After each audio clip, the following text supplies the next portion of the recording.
Buenas noches. Un pequeño caserío en el municipio de Argelia, en el Cauca, fue blanco en las últimas horas de un feroz ataque de las FARC que dejó 4 policías muertos y otros 10 heridos. Los insurgentes lanzaron explosivos contra la estación de policía y contra varias viviendas que resultaron destruidas. El ataque duró más de 6 horas.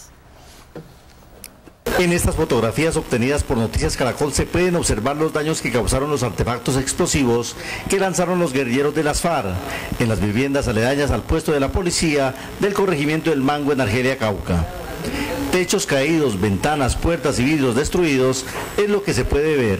El general Orlando Pineda, comandante de la región 4, dijo que uno de estos morteros hechizos cobró la vida de 4 policías y causó heridas a 10 más. Se inicia un asedio contra la población de parte de este grupo narcoterrorista de la FARC, el Grupo 60, con pretensiones de ingresar a la población y afectarla directamente.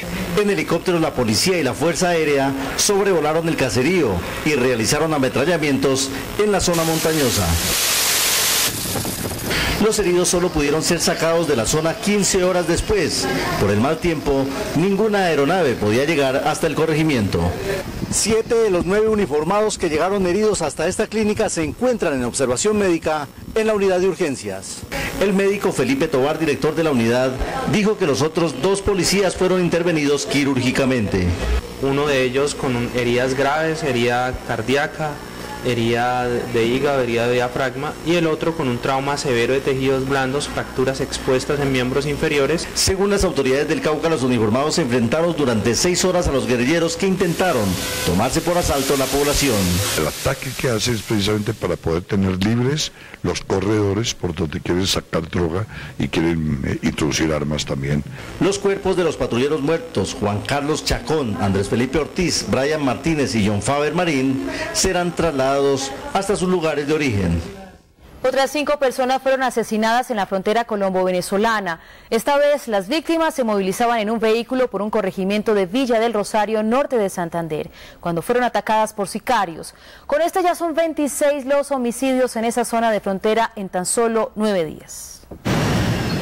Las víctimas se movilizaban en este vehículo de placas venezolanas por la zona céntrica del corregimiento La Parada en el municipio de Villa del Rosario, en norte de Santander, cuando fueron atacadas con armas de fuego. Tenemos 3 aquí dentro del vehículo, tenemos 2 heridos en el hospital que reportan el fallecimiento ya de los mismos. Estamos verificando qué pudo haber sucedido. El coronel Javier Francisco Mora, comandante operativo de la Policía Metropolitana, dijo que aún no hay claridad de lo ocurrido y de los móviles del hecho.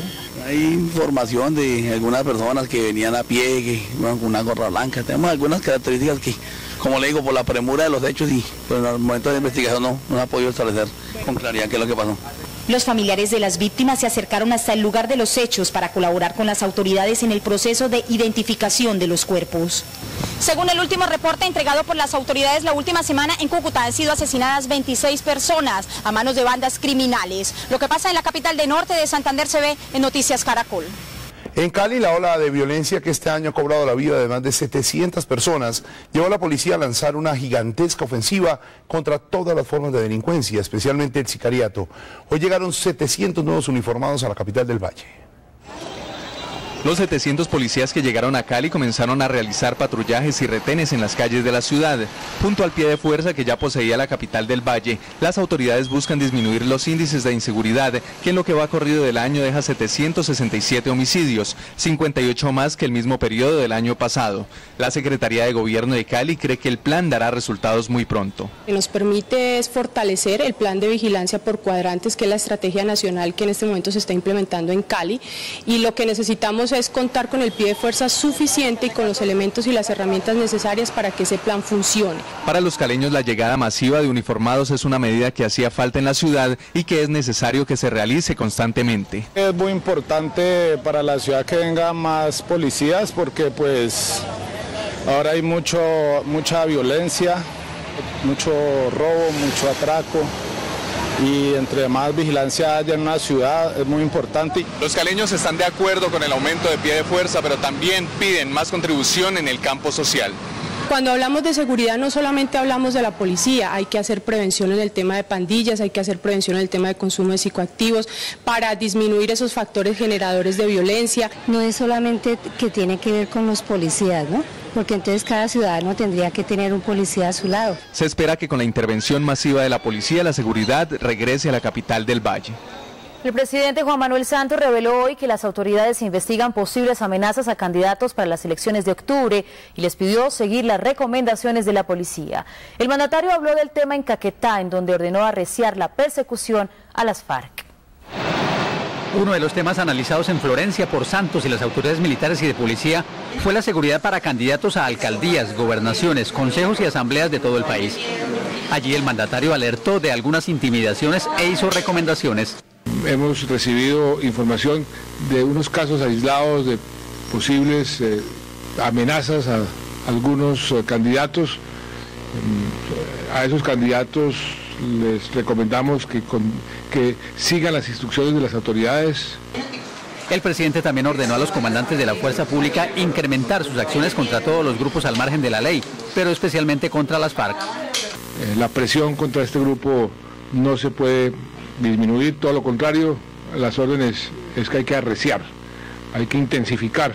Frente a la denuncia de extorsiones a ganaderos y comerciantes del Caquetá, Santos pidió no pagar y dijo que el delito es ordenado por María del Carmen Moreno Páez, alias Claudia, por quien se ofrecieron 500 millones de pesos como recompensa.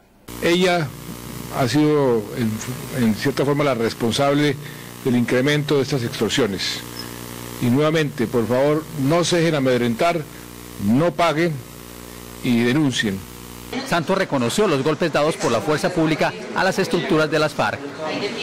Un nuevo lío le surgió hoy a la administración de Samuel Moreno. Según la Contraloría de Bogotá, 128.000 metros cuadrados de andenes que ya fueron construidos y entregados en la ciudad deberán ser levantados y reconstruidos porque no se contempló la instalación de tuberías y redes de servicios públicos. El organismo anunció juicios de responsabilidad fiscal porque eso implica nuevos gastos para la ciudad. Bajo los andenes se tienden las redes de los distintos servicios públicos. Pero según el Contralor de Bogotá, estas obras quedaron mal construidas porque no contemplaron esta infraestructura de redes. La mala planeación de nuevo surge en todos los contratos que hemos revisado en el distrito. Estos andenes que el IDU entregó recientemente harían parte de los 128.000 metros cuadrados que según la Contraloría de Bogotá tendrían que levantarse y construirse nuevamente cuando las empresas de servicios públicos decidan actualizar sus redes. El ente fiscalizador advierte que de ser así, más de 43.000 millones de pesos de los bogotanos estarían en riesgo cuando tengan que hacer los correctivos. El Contralor se refirió a los contratistas. Están entre el señor Julio Gómez y el señor Tapias y una empresa de alimentos que se denomina Mauros Food. Dice el ente de control que la plata no les alcanzó para hacer las obras completas. Cuando se dieron cuenta, no alcanzaban para poder ampliar dichos contratos y no tuvieron en cuenta la parte de las redes de servicios públicos. En el momento que se levante el primer ladrillo para reconstruir estas obras, la Contraloría iniciará un proceso de responsabilidad fiscal a los funcionarios que firmaron estos contratos. A propósito de obras, hoy el gobierno anunció que acabará con la entrega de millonarios anticipos a los contratistas para poner freno al despilfarro de recursos públicos.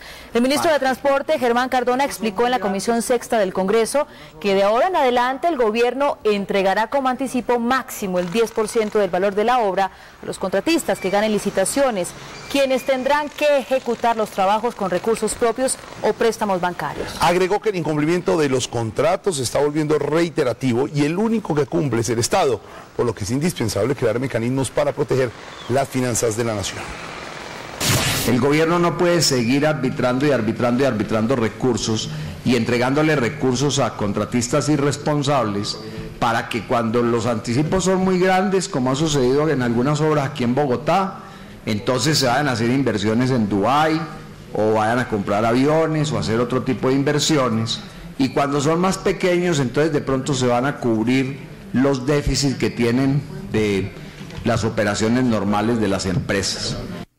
Esta tarde la Fiscalía acusó formalmente ante un juez de Bogotá a los exfuncionarios del Ministerio de Agricultura implicados en el escándalo de Agroingreso Seguro, el ex viceministro de Agricultura Juan Camilo Salazar, el exsecretario general de esa cartera Juan David Ortega y los ex asesores jurídicos Tula Eugenia Méndez y Oscar Schroeder-Müller escucharon al fiscal que presentó los cargos en su contra. Los implicados en el escándalo tendrán que responder en juicio por los delitos de peculado por apropiación a favor de terceros y celebración de contratos sin cumplimiento de requisitos legales, entre otros. La Fiscalía investiga cómo el gobierno entregó tierras en Magdalena a supuestos guerrilleros que se habrían hecho pasar por campesinos. Noticias Caracol tuvo acceso a todos los documentos de la Fiscalía y a un testimonio que es clave en la investigación. Estas son las fincas San Carlos y La Paz, en Ciénaga Magdalena. Desde 1998 eran propiedad de la cooperativa agropecuaria San Carlos, Coagrosac. Fue un proceso que hizo Incora, que fue, digamos, un proceso de reforma agraria beneficiando 27 familias. Pero en el 2006 llegaron los paramilitares y las tomaron. 4 años después, en septiembre de 2010, y gracias a la Ley de Justicia y Paz, como consta en estas actas, el Estado devolvió las tierras a los supuestos campesinos. Nos entregaron la finca, vino la Fiscalía, vino el Ministerio del Interior y vino todos los organismos que acompañan los procesos de justicia y paz. En apariencia todo es normal, pero este hombre cuenta que cuando los paramilitares tomaron el control de las fincas, lo encargaron de una de ellas y que ahora, dice, están en manos de la guerrilla. Hay una señora que le dicen Aria la Flaca, ahí aparece el nombre de ella. A ella se le entregó las tierras y ella tiene parte ahí en las tierras y es integrante de la guerrilla. Según este documento de la Fiscalía Seccional de Santa Marta, conocido por Noticias Caracol y con base en un informe del DAS, se logró demostrar que efectivamente la cooperativa Coagrosac Limitada estaba conformada por integrantes del Frente 19 de las FARC. A mí me señalaron como colaborador de la guerrilla, pero ante la ley se tiene que demostrar los hechos reales de lo que es verdad. Consultamos entonces con la Cámara de Comercio de Santa Marta sobre los representantes legales de Coagrosac. En el certificado de existencia de la cooperativa aparecen entre otros Arnovio Ramírez Monsalve, Giovanni Acosta Claro, Juan Horacio Aguilera Beltrán y Víctor Hugo Carrillo Zambrano. Agrega el documento que la Fiscalía revisó los antecedentes judiciales de los supuestos campesinos en las bases de datos de organismos de seguridad del Estado y encontró Arnovio Ramírez Monsalve. Registra con el alias Bernardo Ruiz o el Abuelo, cabecilla de columna, perteneciente a la compañía Francisco Antonio Arenas. Giovanni Acosta Claro. Tuvo una investigación en la Fiscalía 33 delegada por el delito de fabricación, tráfico o porte de estupefacientes, pero el expediente se archivó. Juan Horacio Aguilera Beltrán. Según la Fiscalía, se conocía con el alias El Viejo, miliciano. Era el encargado de hacer reuniones y dictar charlas sobre política guerrillera, abatido por el ejército en 2003.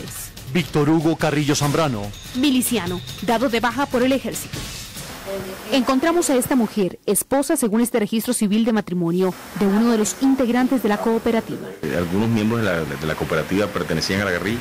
Sí habían personas, 2 de los cuales están muertos.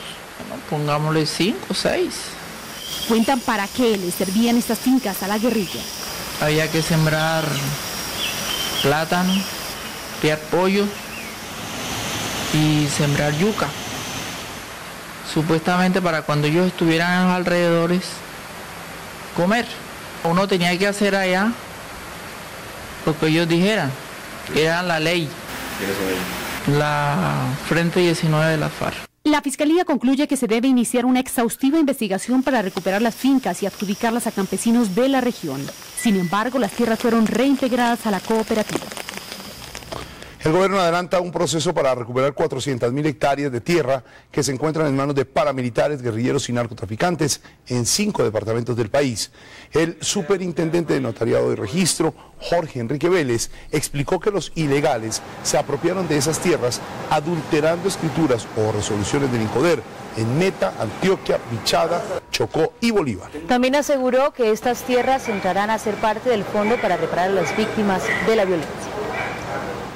En firme se mantiene el juicio disciplinario en la Procuraduría contra el senador Iván Moreno. Mientras el procurador Alejandro Ordóñez le negó las nulidades, el abogado del parlamentario pidió el testimonio del expresidente Álvaro Uribe. Como lo había anticipado Noticias Caracol para el defensor del congresista Jaime Araujo, la declaración juramentada del exmandatario Álvaro Uribe Vélez es fundamental en el proceso. ¿Cuáles pruebas vamos a tener que pedir? La primera, la declaración del señor expresidente Álvaro Uribe Vélez.